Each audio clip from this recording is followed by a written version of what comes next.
In recent times, there have been many different theories of the universe by quantum physicists, mathematicians, theories, a theory of everything, uh, as it's called. Several have been put forward, and the PL-89 can be seen as a type of theory of everything with its functionality being in the everyday working world, in the business world. Uh, it uses ideas in quantum physics and mathematics, information theory,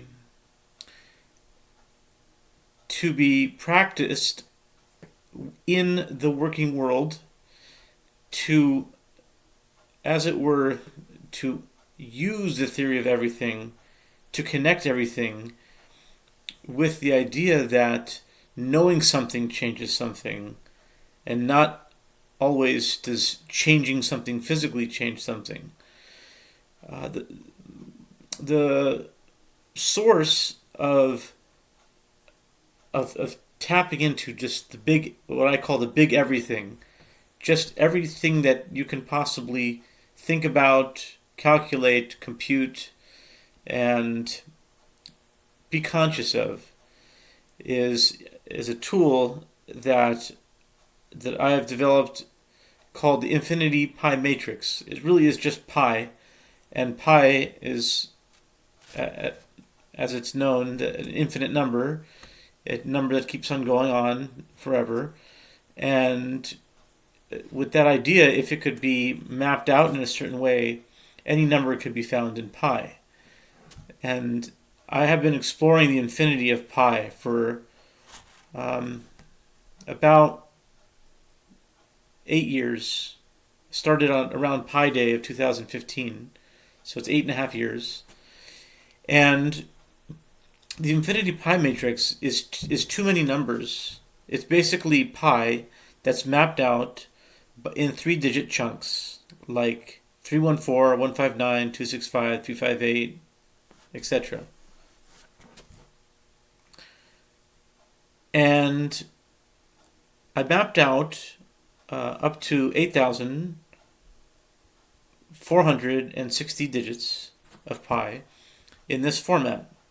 And these 3-digit numbers, like 314, 159, 265, 358, 979, 323, 846, 264, etc., are like words.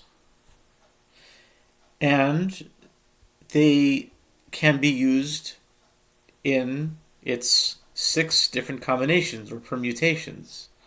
So when I see the clock and it's 9:15, I automatically think in the second number of pi, because 159 is 9:15. And then I'll think about the name Shimon Bar Yochai, because, or I think Rabbi Shimon Bar Yochai is equal to 915. And it goes on for like 951. I might think about the area code of Lancaster. It might be the area code of Lancaster. But as you can imagine, this is like drinking from a fire hose, hydrant, so to speak. It's too much, and not everyone can use it. So it needs a so-called adapter. The PL-89 is an adapter from the infinity pi matrix. It narrows it down. It's like the infinity pi matrix has a lot, and it tunes it down, and it only lets the little driplets come out that can be understood at a given time. And this is the PL-89. I've been presenting it in the past few videos. It serves as a calendar. When it was described originally, it was called a calendar and clock algorithm that serves as a data processor and an information system. And I also called it an operating system, but that was being a little bit ambitious because I would need someone with computer science skills, IT skills to kind of plug that in. But basically, the mathematics here, it's a clock, it's a calendar. It's a calendar because it counts 3 months of time, and it just or 90 days, and just keeps recycling. And that's based on the rotation of planet Mercury, which is a very important idea in this. I say idea because whatever theory of the universe you have, and whatever knowledge or science you have about the planet Mercury is immaterial. If it's just mathematics, then that's fine too. And that brings us to the concept of infinite substitutionary values. Infinite substitutionary values.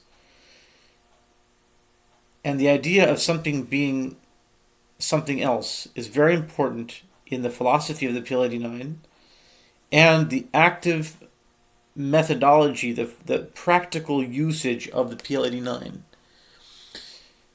An example could be, and this is how one can plug in the theory of everything and use it practically. Okay, I'll give an example. The first two squares here is 8, 17. Okay, it's 8, 17, 25, 34, as explained before. It goes 8 and 9, 8 and 9, etc. So if you knew that the area code of, let's say, Fort Worth, Texas was 817, then you'd already have another piece of the puzzle. Or if you knew someone whose birthday was 817, you'd have another piece of the puzzle. Or if you knew how much something cost, it was $817, and you line them all up, whatever you know about 817 applies to 817. But in this case, it's 817 is 1017. And the law of non-contradiction says that, in logic, says that two things can't be the same thing at the same time, in the same place, in the same sense. But this takes that idea and it says, you're right, it can't be in the same time, in the same sense, but it can be the same. Two different things can be one thing if it's in different places. The example given here is in time.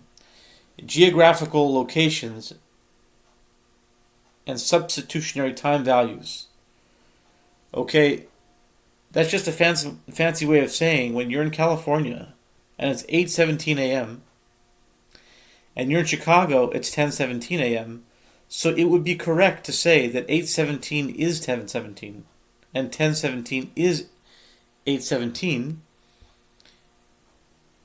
Furthermore, if you were at the same number, you wouldn't be correct. For example, if you had a Zoom meeting and you'd be in Chicago and you wanted to be at 8:17 in LA, you would have to go on at 10:17. And if you would go on at 8:17 in Chicago, you wouldn't be on time. There's a case where if it was the same, it would be wrong. But because it's different, it's the exact same. That paradox, as simple as it may sound, is the principle of substitutionary values and numbers representing everything, all possible occurrences and all data, and lining them up. An example of this is, if I'm in a room at 8:17 a.m. and I see someone, and I instantly calculate the gematria of their name, either in English or in Hebrew, and it equals 8:17. I realized that it was 8:17 a.m., and I saw someone that their name equaled 8:17, but then I realized later on in the daytime that I called Fort Worth, Texas. Now one could just say that it's just subconscious suggestion. That was in my mind, But let's just say I didn't figure this out until the end of the day. When I looked back at the beginning of my day, and I saw that it was 8:17 in the morning, this person's name did equal 8:17, whether in English or in Hebrew, or any other language for that matter. But I'm working mostly with English and Hebrew. And I realized that I called Fort Worth, Texas, later that day. Now you are tapping into the world of synchronicity. I think quantum physicists call it that, or it's been a term that's been around for a while. So synchronicity, or you're in this flow where everything is one, this oneness. Now the oneness is seen in the infinity pi matrix, but there's just too many digits there. So the PL-89 takes the infinity pi and it narrows it down and it funnels it, as it were, through this sieve, this sifter. It funnels it in.